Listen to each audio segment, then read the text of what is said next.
Një turist gjerman u godit mes ditën e kësaj të diele nga helikat e një gomoneje në zonën bregdetare të Gjipës.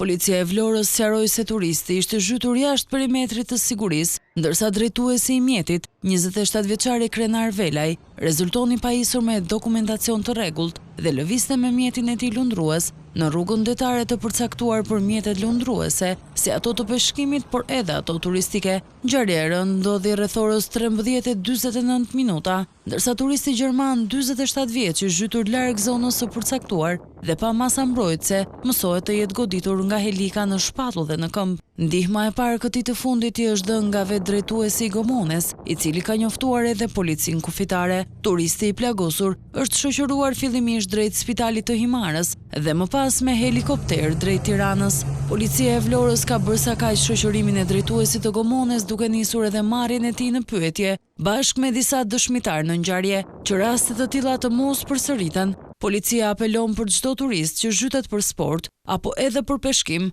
të marrë masat mbrojtëse që nga flamuri, i cili duhet të qëndrojë në det kur personi është zhytur, por edhe të shmangin zonat ku kalojnë mjetet lundruese.